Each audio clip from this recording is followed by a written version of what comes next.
Dragonflight is just a few days away now from launch. Most content creators have released their tier lists for healers specifically. So far, the most popular ones I've seen seem to be all quite similar, including my own, which is that Preservation and Resto Druid are kind of the kings of healers at the moment. With Holy Paladins, I think, being a effective three-way tie, and other content creators saying that they're not quite as good as the first two, but still not far behind, quite competitive. With the other four remaining healers, so Resto Shaman, Mistweaver, Holy Priest, and Disc Priest being quite interchangeable in the tail end. Seems to also be quite a common sentiment that all healers are quite closely balanced between one another, and that the difference between first and last really isn't that much. And I believe I said something very similar, so I agree with what they're saying. In today's video, I wanted to talk about how I think the healing meta is changing going into Dragonflight, and specifically why that is. I'd like to preface this by saying that I am talking only about Mythic Plus. PvP is a whole different can of worms, and so is raiding. So this is Mythic Plus healing only.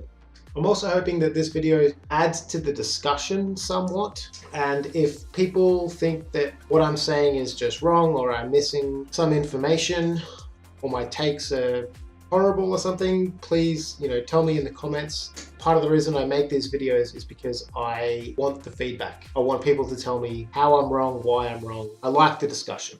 So today's video is going to be about Throughput. After the 40-40 changes, which is the 40% player health buff at level 70 and the 40% increased monster damage done, which is effectively just a roughly 40% nerf to healing throughput. I think the difference between healing throughput between specs is going to more or less decide the meta. Now, there's a reason that I ranked 3 healers, or 3 specs in particular, as the best healers going into Dragonflight: Preservation, Resto Druid, and Holy Paladin. I think the main reason those healers right now are strong is because they have very strong party-wide throughput cooldowns. I've thrown together a very rough and ready list to help visualize what I'm talking about when I talk about throughput cooldowns. Now, in my mind, to me, what throughput cooldowns are is just an ability to keep people alive. And I think external cooldowns they serve the same purpose, they do the same thing, obviously just to one person instead of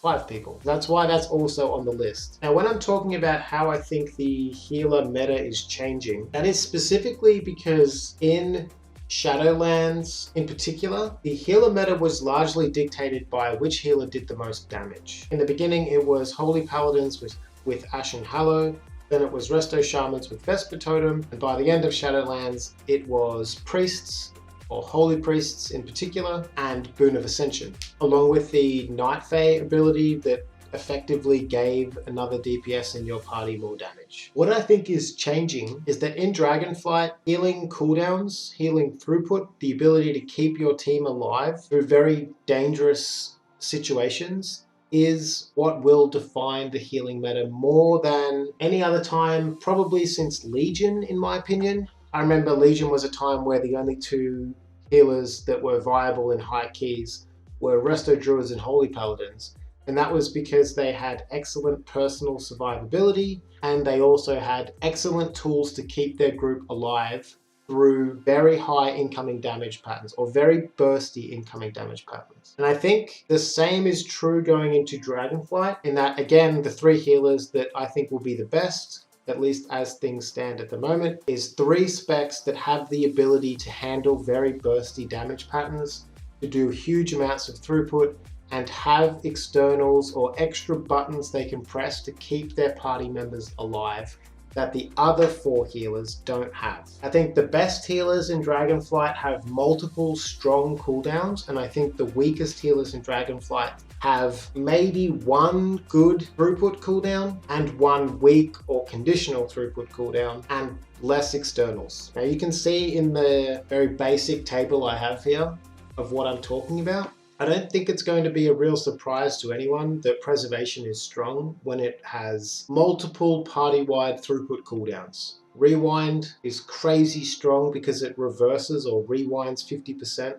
of damage taken recently. Stasis allows you to play around and duplicate 3 powerful healing cooldowns. Emerald Communion allows you to heal through very bursty moments, and then as if having 3 party-wide throughput cooldowns wasn't enough, they have another cooldown that reduces the AoE damage your party takes by 20%. Resto Druids similarly have a plethora of throughput cooldowns. They have the not so obvious Tranquility, because I think Tranquility for Resto Druid is much better than other healers' similar 3-minute cooldowns. Most people think of Tranquility, Healing Tide Totem, Divine Hymn, Revival, etc. as very similar abilities. And in a raid situation, that may be somewhat true, but in a Mythic Plus environment, I don't think that is accurate. And that is specifically because Tranquility works very well with Mastery. If you do nothing but press Tranquility, it isn't a particularly strong cooldown. But if you plan on using it ahead of when you press it, and you have multiple hots rolling on the party, you can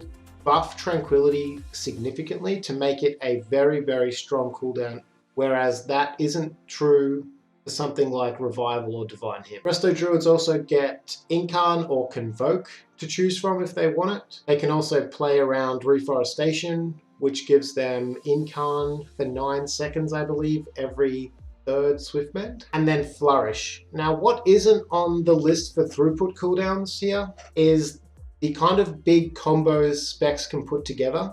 Something like a Soul of the Forest buffed Wild Growth with the tier set bonus buff that allows you to get very potent Wild Growths out, makes something like Flourish yet another cooldown that Resto Druids can talent into or play around if they need to. I think Preservation has a similarly powerful toolkit of abilities. Being able to spread Echo and then press Verdant Embrace, or being able to echo Dream Breath hots on your whole party, being able to abuse Lifebind and things like that, give them very, very strong party-wide non-cooldown throughput. Now, Resto Shaman, as an example, can do something similar with Primordial Wave and something like Nature's Swiftness that they can use on a healing wave to buff the healing wave that then is replicated to all of your targets with Riptide. Unfortunately, Mistweaver, Holy Priest, and Disc Priest don't have those kinds of combination abilities. Disc Priest does okay with, Radiance into Schism, into Buff Penance, into Mind Games and things like that, but it's just, those combinations just aren't on the same level as what Preservation, Resto Druid, Resto Shaman, Holy Paladin have. Holy Paladins have the very obvious and well-known wings. The sleeper ability that Holy Paladins have now, which has been very, very good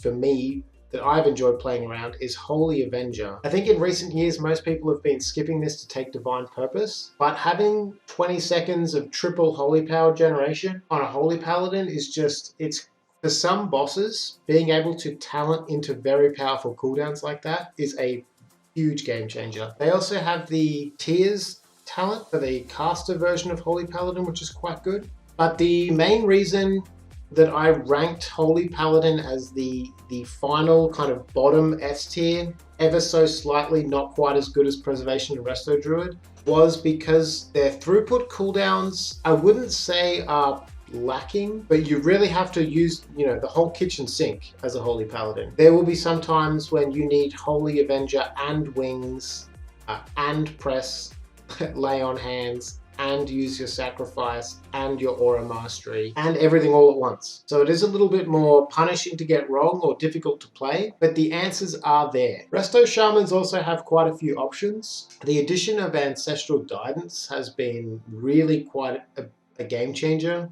for me for Resto Shaman. Spirit Link is as it always has been. I think about Spirit Link as the same kind of way I think about Barrier. It's great and very powerful, but also has a positioning requirement. But having Ascendance and Ancestral Guidance that you can then combo with things like Stormkeeper is excellent. Now, Healing Tide Totem is on the list, but you'll notice it's at the bottom of the throughput cooldown lists, along with Revival and Divine Hymn. That's because they are technically on the list, but I wouldn't count them as true throughput cooldowns. I can't put Healing Tide Totem, Revival, and Divine Hymn in the same category as something like Rewind, when Rewind is just so much stronger than the other three. The reason they're in the table is so that people know I haven't forgotten them. I just don't consider them to be particularly strong cooldowns. If I'm playing my Resto Shaman and I know I need major throughput, I'm pressing Ascendance, not Healing Tide Totem. Some of the major criticisms I had for the final 3 healers in my healer tier list ranking video was effectively what I'm about to go over again here. And that is that it feels like they live or die with one cooldown. Mistweavers have Celestial, that's about it. Holy Priests have Apotheosis, that's about it.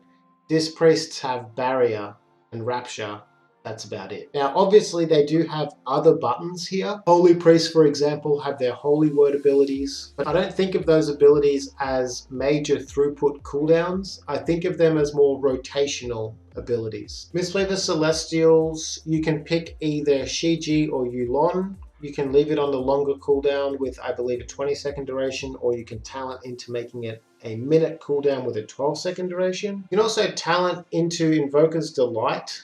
I can't really imagine a fist-weaving build that would have the points to do this without giving up some other very important part of their spec, but it is possible. The problem is that if Celestial isn't enough, Mistweaver has no other things to fall back on. And if Celestial is already used, you have nothing else to use in combination or after you've used your Celestial. There are quite a few bosses that have almost back-to-back healing checks or even packs that you pull one after another in Mythic Plus, that I am very thankful that I can use Wings on one pack, Holy Avenger on the next, or Convoke on one pack, Flourish on the next. That when I play my Mistweaver, I just don't have those options. Same goes with Holy Priest for Apotheosis. Apotheosis is fantastic when it's up, but when it's down, it really, you don't have anything else to press. Same again for Disc Priest. Barrier is fantastic, but it has the positional requirements similar to Spirit Link. Rapture is also very good, but the inability to combo anything else very substantial with it or after it makes the whole spec feel not quite as competitive as some of the better specs. As far as external goes, you'll see a very similar pattern here, in that the 3 healers I think are the best, have the most buttons to keep your teammates alive. Time Dilation, Cauterizing Flame, the Shield that you can talent into on Rescue are all very strong. Ironbark for Resto Druids also very strong. I've put Nature's Swiftness into the table for Resto Druid and Resto Shaman. Obviously, something like Nature's Swiftness isn't the same as something like Ironbark, but the ability to have a button available to buy yourself a global or two to keep someone alive is still very important, very helpful. Holy Paladins have always kind of excelled in this external environment. 1 minute Blessing of Sacrifice, Blessing of Protection for some things, Lay on Hands for some things. So again, this is a field that they excel at. The major thing I think holding Resto Shamans back at the moment is the lack of an external. Their utility is excellent. Their damage just got significantly buffed twice. Their party-wide throughput cooldowns can be quite competitive, but the inability to press a button to keep someone alive who's made a mistake or is taking an extreme amount of damage from a debuff or something really hurts them, in my opinion. And again, it's a similar story for the final 3. Life Cocoon, Guardian Spirit, and Pain Suppression simply aren't as strong as the externals that other healers have. Pain Suppression being 3 minutes makes it very difficult to compete with something like Sacrifice that can be 1 minute. I know that Pain Suppression is the strongest damage reduction at 40%, and I know you can talent into getting it down to maybe 2 minutes, but it still doesn't compete with Sacrifice on a minute, Time Dilation on a minute, Ironbark on 90 seconds, which I think can also be talented back down to a lower cooldown. Guardian Spirit and Life Cocoon are very much just, they aren't true damage reductions, they are just raw health, effectively, which makes it difficult for them to compete with just flat out stronger externals on shorter cooldowns. What I haven't included in the table is a lot of the other things people are talking about. Stuns, utility, personal defensives, interrupts, offensive buffs that can be brought for party members like PI or Blessing of Summer, crowd control, slows, roots, knocks, things like that. Now, in the past, those have all been somewhat influential in what makes a healer meta, but I think those things carry less weight now than they did before. And that is purely because I think there is more of an emphasis now on pure throughput. Now, I've been saying in my recent videos that the difference between the best healer and worst healer isn't that much, and that effectively everything is viable. If you really enjoy playing Disc Priest or Mistweaver or something, play what you enjoy, and the spec you pick won't stop you from getting invited into groups or stop you from being able to complete content. And I think that is still true, but I think people playing Resto Shamans, Mistweavers, Holy Priests, Disc Priests will have less room for error and will have to approach some fights in particular or some dungeons in particular in slightly different ways than the preservations in Resto Druids and Holy Paladins. And when I say approach differently, I think one of the reasons why Preservation, Resto Druid, and Holy Paladin is so good is because they can focus a lot on damage or positioning or mechanics or learning the dungeon, reading toolkits, whatever you have to do. And they have the big punchy buttons available when needed. Whereas something like Mistweaver or Holy Priest or Disc Priest may have to approach dungeons and certain boss fights with more of a healing emphasis, worry less about damage, and have to really have a plan and stick to it. Something like Mistweaver will have to know exactly when they're using Celestial, what they can handle, what they can't handle, when they're going to have to ask their party members for defensives or rely on health stones or health pots and things like that. And they're going to have to play the kind of rotational aspect of their class very well. Because if they don't have multiple powerful buttons available to get them out of bad situations. To sum this up in a somewhat crude fashion, I think the healing meta going into Dragonflight is changing in that the healing toolkit healing specs bring is, I believe, now more important than it has been in years, and the non-healer aspects of healing specializations like damage, utility, crowd control and things that were a dominant factor in deciding the meta in Shadowlands is becoming much less of an issue. I wouldn't be surprised if Resto Druid becomes meta simply because no other Druid spec is a part of the meta, and therefore Resto Druids bringing a battle res and Mark of the Wild is enough to make them more attractive to groups than Holy Paladins or Preservation Evokers. Or if the meta doesn't have a Lust class in it, then Preservation could be meta because they bring a natural Lust, which is better than Drums, and that's enough to make them the most attractive meta healer. Overall, I'd like the purpose of this video to mostly spark a larger or be a part of a larger discussion about the healing toolkit certain healers have. I found it quite disjointing for Mistweavers in particular, and now somewhat as well Discipline Priests, in that I spent quite a lot of time in beta really enjoying playing them and talking about how great they were and how much fun I was having fist weaving and using Feline Stomp and punching stuff to move my party health bars and things like that, and how great strides have been taken by Blizzard to make the rotational aspects of certain healers, I would say Discipline Priest and Mistweaver especially, better in Dragonflight, and yet it's been a little disheartening to see them rank up so poorly against other healers simply because their non-rotational aspects of their class, their externals and their party-wide throughput buttons and things just don't quite add up or compare to what other healers bring. And hopefully this video can go some ways to shedding some light on this kind of issue. Thanks for watching, and algorithm stuff.